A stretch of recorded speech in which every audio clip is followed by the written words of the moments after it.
महाशिवरात्रि मोती झरना मेला के पावन अवसर पर साहिबगंज जिले के महाराजपुर स्थित गंगा तट किनारे श्री 108 महारुद्र यज्ञ का शुभारंभ हुआ और इसी मौके पर तकरीबन 11,000 कन्या एवं महिलाओं के द्वारा भव्य कलश शोभा यात्रा निकाली गई। इसका उद्घाटन झारखंड मुक्ति मोर्चा के केंद्रीय प्रवक्ता पंकज मिश्रा, कथावाचिका माता राजनंदिनी ने संयुक्त रूप से फीता काटकर किया।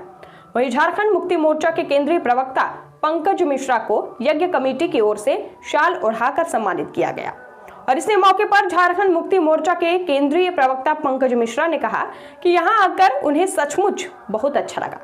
यहां मन को छूने वाला भक्तिपूर्ण माहौल दिखा। उन्होंने यज्ञ के आयोजकों को धन्यवाद दिया। वहीं अयोध्या से यहां पहुंचे कथावाचिका राजनंदिनी ने कहा कि ऐसे कार्यक्रम विश्व शांति के लिए काफी जरूरी है। वे यहाँ पिछले काफी समय से आ रही है। बाद में गंगा से जल भरकर बालिका एवं महिलाओं ने महाराजपुर का परिभ्रमण किया। कलश शोभा यात्रा यज्ञ परिसर से शुरू हुआ, जो महाराजपुर बाजार होते हुए मोती झरना के प्रवेश द्वार तक पहुंचकर वापस यज्ञ स्थल पर लौटकर समाप्त हुआ। यहाँ भव्य कलश यात्रा में शामिल महिलाओं एवं बच्चियों ने भंडारा में प्रसाद ग्रहण किया। श्री 108 महारुद्र यज्ञ कार्यक्रम आज से शुरू होकर 5 दिनों तक चलेगा। श्रीमद् भागवत कथा का शुभारंभ 11 फरवरी को किया गया था, जो 7 दिनों तक चलेगा। यज्ञ कमेटी के बिरजू महतो, पंकज यादव, बजरंगी महतो सहित अन्य ने बताया कि आज से 5 दिन तक लगातार भंडारा कार्यक्रम का आयोजन किया गया है। इसके साथ ही महिलाओं के लिए जो भव्य कलश शोभा यात्रा निकाली गई थी, जिसमें महाराजपुर, मंगलहाट, 3 पहाड़, साहिबगंज, सकरी गली, तालझारी सहित अन्य जगहों से बड़ी ही संख्या में महिलाएं शामिल हुई। 5 दिनों तक चलने वाले कार्यक्रम में झारखंड, बिहार, पश्चिम बंगाल सहित अन्य दूधराज के इलाके से बड़ी ही संख्या में लोग पहुंचते रहे। महाशिवरात्रि को लेकर काफी भीड़ होने की संभावना रहती है। लग रहा है क्या कार्यक्रम है? बहुत अच्छा लग रहा है और गंगा मैया की बहुत बड़ी कृपा है कि आज हम सभी लोग इस पावन आध्यात्मिक यात्रा में और गंगा के घाट पर कहते हैं भगवान की बहुत बड़ी कृपा होती है, तो हम लोग गंगा के घाट पर भगवान की आराधना करते हैं, भगवान की साधना करते हैं। तो ये बड़ी सौभाग्य की बात है कि आज गंगा मैया की कृपा से हम लोगों को यहाँ आने का सौभाग्य प्राप्त हुआ और भगवान की कथा का दान देने का सौभाग्य हम लोगों को प्राप्त हुआ।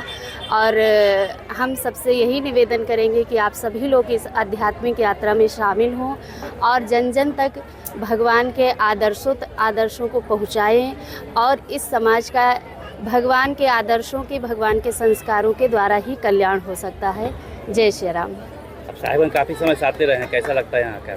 बहुत अच्छा लगता है। हम लोग तो अयोध्या से आ रहे हैं और हमने यहाँ पर देखा है कि भक्तों के अंदर काफ़ी श्रद्धा, कथा को लेकर काफ़ी रुचि रहती है और यही श्रद्धा और विश्वास हमें भगवान से मिलाने का कार्य करता है। तो बहुत अच्छा माहौल है, लोग काफ़ी संख्या में यहाँ पर जुड़ रहे हैं। तो ये कहीं ना कहीं भगवान की कृपा है, अयोध्यानाथ की कृपा है।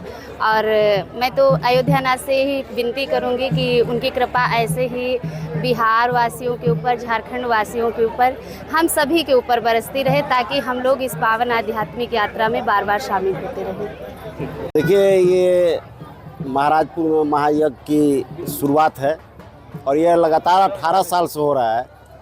मेरा सौभाग्य है कि मुझे आमंत्रित किया गया और इस पवित्र यज्ञ में मुझे शामिल होने का मौका मिला। सबसे पहले मैं यज्ञ कमेटी का यहाँ वासियों को बहुत बहुत धन्यवाद देते हैं कि इस पवित्र भूमि पर मुझे भी आपने बुलाया और आज मुझे सौभाग्य प्राप्त हुआ कि जिसका कथा वाचन हम YouTube में सुनते थे, माता राजनंदिनी जी का, वो सौभाग्य मुझे प्राप्त हुआ कि आज माता राजनंदिनी जी यहाँ पर हैं। और जैसा कि ये बता रही थी कि ये लगातार यहाँ आती है, तो मैं यज्ञ कमेटी को जितना भी धन्यवाद दूँ बहुत कम है। और मैं इन्हें विश्वास दिलाता हूँ कि आपकी जो भी होगी समस्या या मेरे लायक जो भी सेवा होगा, आप मुझे अवगत कराएं। मैं निष्ठा भाव से आपके साथ खड़ा हूँ और आपकी मदद के लिए हर हमेशा खड़ा रहूँगा। जिंदाबाद, पंकज मिश्रा जिंदाबाद, जिंदाबाद, जिंदाबाद, पंकज मिश्रा जिंदाबाद।